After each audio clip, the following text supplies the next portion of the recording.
You're listening to Autumn on the Air, the weekly podcast that brings you conversations about the impact of research commercialization and the people who make it happen. Join us for interviews with patent and licensing professionals, innovators, entrepreneurs, and tech transfer leaders on the issues and trends that matter most.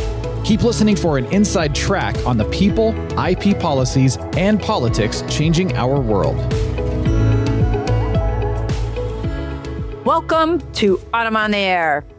As tech transfer professionals, you're constantly working to build meaningful partnerships, evaluating fit, navigating expectations, and advancing opportunities in ways that create value both for universities as well as industry. In today's episode, we're exploring what those decisions look like from the industry perspective and how understanding that viewpoint can strengthen university-industry collaborations. My guest today is David Chang, Senior Program Manager for University Technology Incubation at Samsung Research America. David brings more than 17 years of experience spanning corporate partnerships, tech transfer, IT management, and business strategy. At Samsung Research America, he directs the LeapU incubation program and serves as a primary liaison between Samsung and leading North American universities, working directly with academic tech transfer and research contract offices to support emerging technologies and build strategic research partnerships. Before joining Samsung, David helped build research collaborations between medical centers and Alken, a tech bio company focused on AI-enhanced drug discovery and clinical trial optimization. Prior to that, David served as Associate Director for Digital Innovations Licensing at Duke University's Office for Translation and Commercialization and led partnership initiatives at Epic Games and Red Hat. What makes David's perspective especially valuable is his experience on both sides of the table. Early in his career, he served as Director of Technology Transfer at ESPOL University in Ecuador, where he led the transformation of the university's IP and innovation policies and helped establish Ecuador's first tech transfer office, Invencio ESPOL. He's also an entrepreneur who served as co-founder and CEO of ArcadeMe, an edtech startup focused on the Latin American gaming industry that achieved profitability within 1 year and secured $40,000 in funding from Startup Chile. David understands tech transfer as a practitioner and now approaches it from the corporate side, giving him unique insight into how decisions are made internally at companies and how those decisions intersect with university processes. Welcome to the podcast, David. So excited to have you here on the air. Thank you for having me. So, David, I thought the best way to kick the podcast off is to talk about your career journey today, because you've had a really unique career that has spanned universities, startups, and major corporations across multiple continents. You've done everything from establishing Ecuador's first tech transfer office at ESPOL to co-founding an edtech startup to leading digital innovation licensing at Duke. And now you're managing Samsung's university partnerships. When you look back at the journey to today, what through line connects all those different experiences for you? So thank you for asking that. I was actually having lunch with a colleague, a friend from Michigan a couple of days ago. And I may go a bit off script. But as an Ecuadorian computer engineer, when I started, right, I always believed that innovation can become an engine for economic development. And as I look back and as we had that conversation, I feel that every leap of faith that I took, starting up, moving to the US, starting work, in a new country and so on, were somewhat motivated by curiosity, learning, and growth, but mostly curiosity, right? So I didn't know it looking forward, but now, looking back, I feel that I wanted to learn by doing and kind of assemble that technology commercialization, research commercialization value chain and kind of learn a bit of each step, And so even now, as I look at my current role, I keep learning about what makes companies tick And hopefully one day in the future, I'd love to apply these learnings to give back and support emerging ecosystems. Well, it's interesting that you should say that, because I want to go back to your work in Ecuador, because you helped build a startup ecosystem essentially from the ground up, which is not an easy thing to do, for sure. You were instrumental in creating Espol's first tech transfer office, and then later you co-founded ArcadeMe to support the Latin American gaming industry. So what did building an innovation ecosystem in an emerging market teach you about tech transfer as well as entrepreneurship that you still carry with you even to this day? So a key learning that I had was that, at least for universities and tech transfer in the region, absorptive capacity is key. You need to build the stepping stones for companies to slowly trust universities and then be able to absorb the results of different types of collaboration. And this is something I used to chat with my mentors in Australia. So for technologies to stick, there's a series of steps that licensees need to go through in developing economies in order to understand the value of university collaboration. But of course, these trust-based relationships need to happen first. And so some ecosystems take decades to develop. There's a couple of books on it.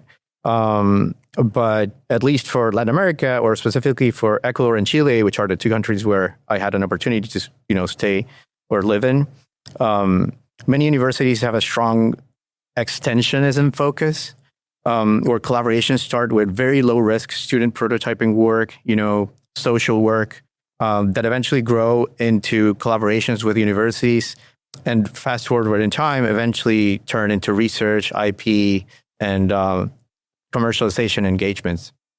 I'm sure you probably still keep in touch with friends and colleagues down in that Ecuadorian ecosystem. How has it been going for them down there since you came to the US? It's been great for them. That's amazing. Yeah. So, for example, a great friend of mine who I co-founded a startup community. It used to be called Idea Network. It's now evolved into something else. But it was the first, I guess, proto startup nations group from Ecuador in my hometown, Guayaquil.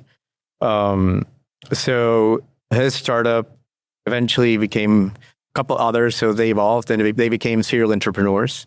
And today they've actually, achieved very significant, milestones. I think they're on track to become one of the first Ecuadorian unicorns. So it's going to be really, really interesting. Congratulations. That's amazing. It must be very special to you to see them progress this far. Yes. Same for the different, investigators and startups that, we helped along the way. Once you see them in real life is very gratifying. And I think, again, going back to your journey, you've worked inside a university tech transfer office, and now you partner with universities from the industry side. So you really have a very incredible dual perspective. What's something you wish more people on the university side had a better understanding about in terms of how companies make partnership decisions? I would say that most universities I currently work with already understand the nuances of industry partnerships. There are several communities and opportunities, right? There's AUTM, there's UIDP, there's UIIN, others that provide fantastic spaces and opportunities for representatives of both industry and academia to mingle and share the different problems that could be solved. I think that for different countries, this can vary.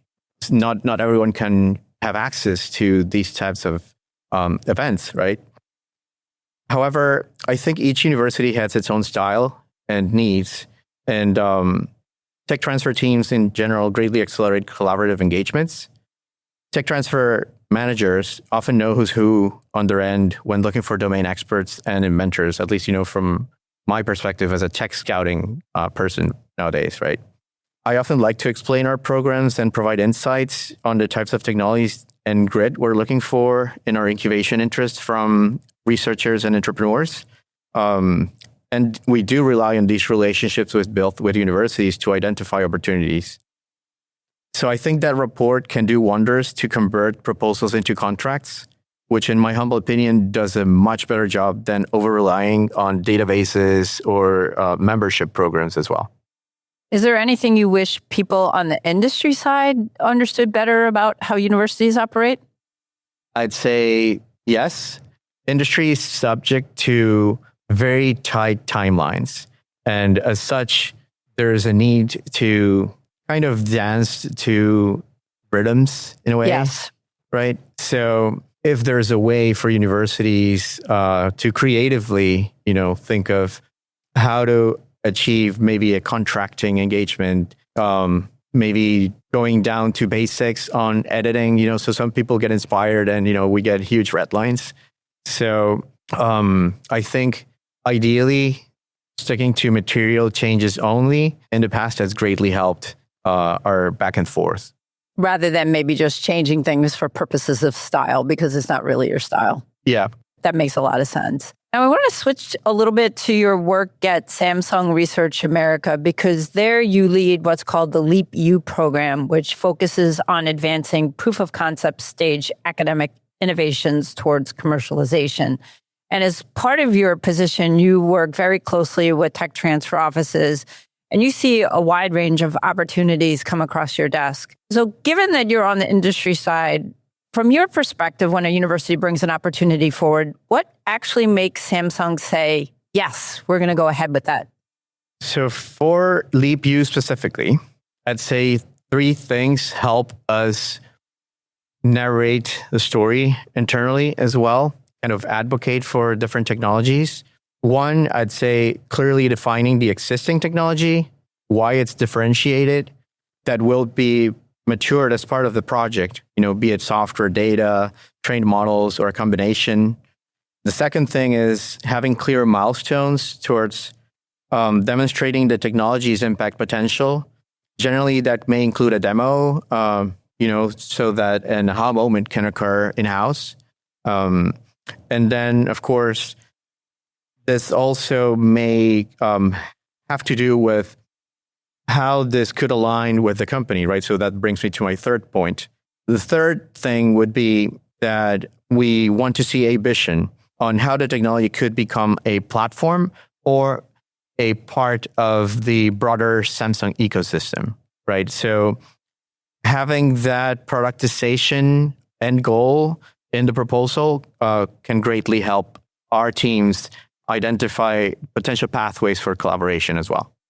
Now, when you're in these early conversations with universities, what tends to matter most at first? Is it the technology itself, the research team and their expertise, the problem it solves, how well it fits into Samsung's strategic priorities, or is it some combination of all those things I just mentioned? Certainly a combination of these. LeapU projects straddle between technology push and demand pull.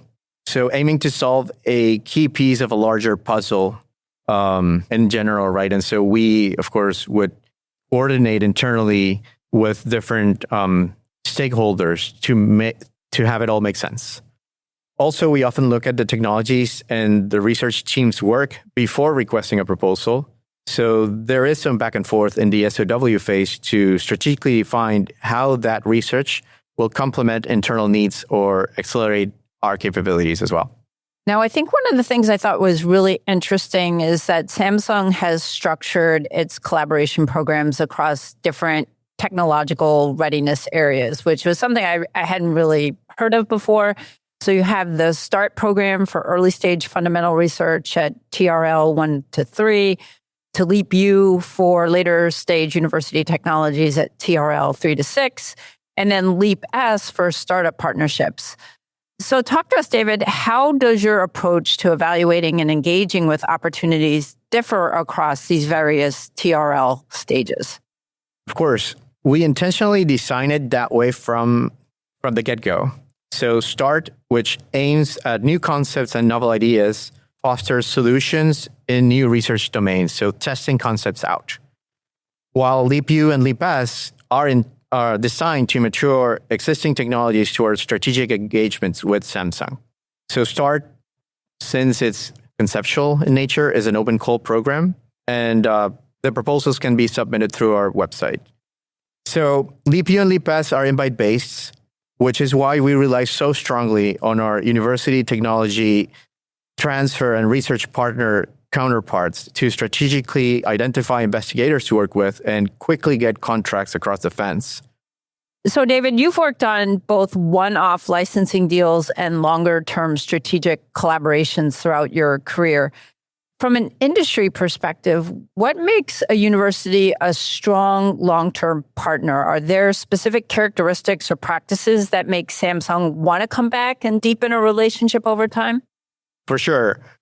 It is a tough question, but I would say that initial engagements will usually derive from a university's specific research domain strength. After that, the human factor plays a big role. For example, research verticals and priorities can change from year to year. And in many cases, we may not be aware of new centers being created or new research areas being born. So having ongoing conversations with universities have helped us identify new opportunities and even discovering unknown opportunities. And that's been paramount for our program as well. Now, you've had this dual role. You've been in tech transfer, you're on the industry side, but I want you to keep your industry side hat on here for a second. So from your perspective, managing university partnerships at Samsung, where do you think tech transfer offices add the most value in collaborations? And where do you think there's still some untapped opportunity for universities and companies to work together most effectively? Certainly in mentoring the investigators on how to encapsulate or file IP for their research outcomes is of huge value. Also, since tech transfer officials and research partnerships professionals kind of know a bit about each investigator's personalities, can help us determine that, maybe an investigator could be a technical fit, but also a behavioral fit for the program, right? Because you were generally looking for entrepreneurial or inventive investigators. Probably due to the changing landscape and the growing appetite for AI technologies and data, we may see a shift toward longer-term ecosystem-driven partnerships.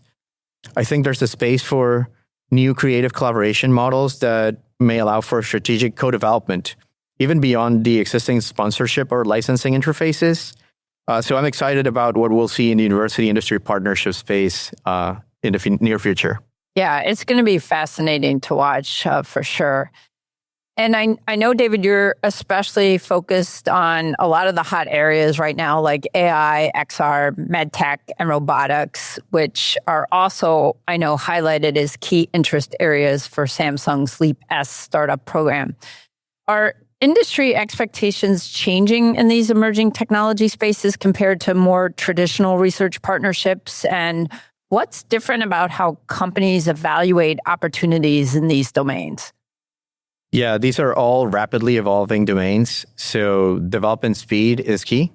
For example, consider that an incremental AI-based technology disclosure is filed today. That same technology could be obsolete in 2 years or less. So a company evaluating said technology would think about their own capabilities and that build versus buy or build versus license rationale. So depending on the technology, a licensing manager could consider guiding inventors towards the development of a platform technology with strong IP and how said technology can integrate with various modular components. So some companies may find easier to absorb layer platforms or modules, right? So having those laid out can also help tech transfer offices explain the value of a technology. And sometimes layers are easier to absorb once they have a clarified value proposition compared to, one-off technologies or very early stage prototypes. Another example is AI-enabled devices that may require regulatory approval. So for some of these technologies, startups may be cleaner to mature them. So there's a balance of, decision-making as well. Yeah. And like you said, it's changing so rapidly. So what might be something really innovative today, in 2 weeks, maybe not so much. It's just incredible the pace at which AI and some of these other technologies are moving. So are there particular problem areas, technical capabilities, or types of research that you're actively looking to engage with universities right now? And what should tech transfer professionals know about Samsung's current priorities and where you see the most promising alignment? So my team, the Emerging Technologies Group, is tasked with the mission of looking around the corner and investing on the next big strategic areas for Samsung, but also right outside our current lab's comfort zone.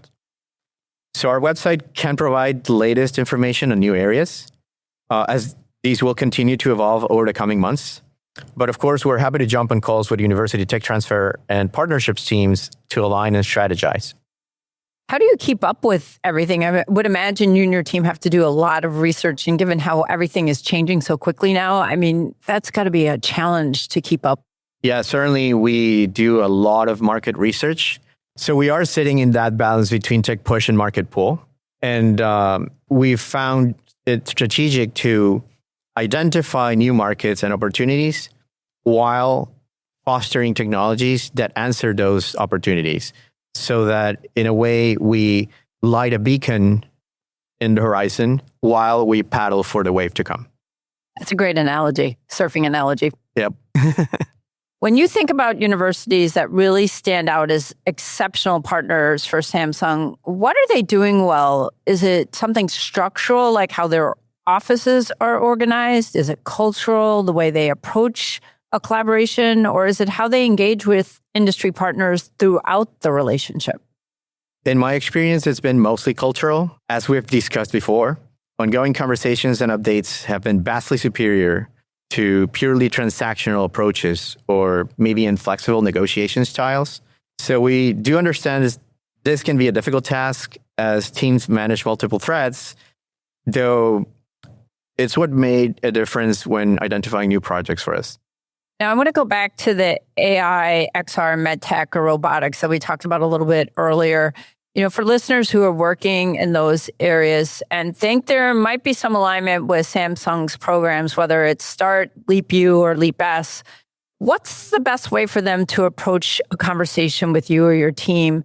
Is there particular information or context that helps make the first outreach productive and move the conversation forward? Well, we're always reachable via email. So our contact information, as well as information about our labs, can be found on our website, which is sra.samsung.com. So for new engagements, highlighting background, body of work, startups, or ideally grounded ideas for collaborative research, we can always, start a conversation and evaluate collaborative opportunities and route those internally.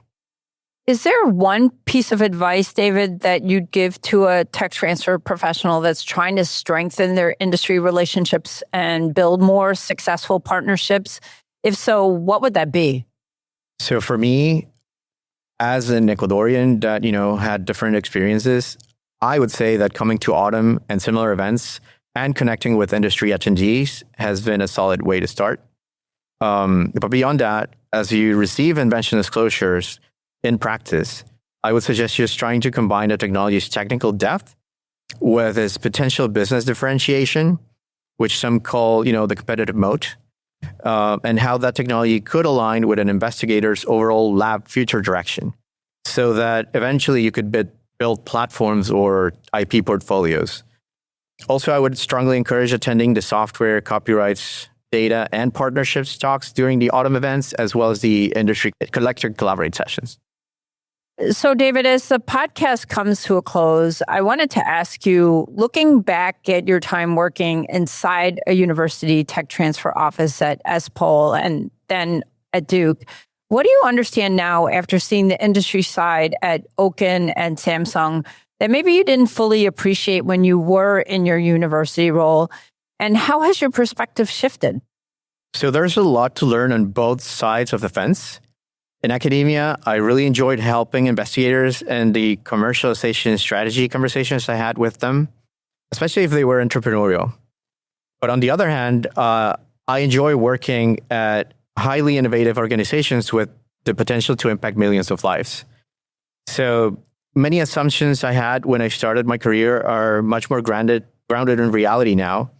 And I truly enjoy the partnership space and continue to learn something new every day.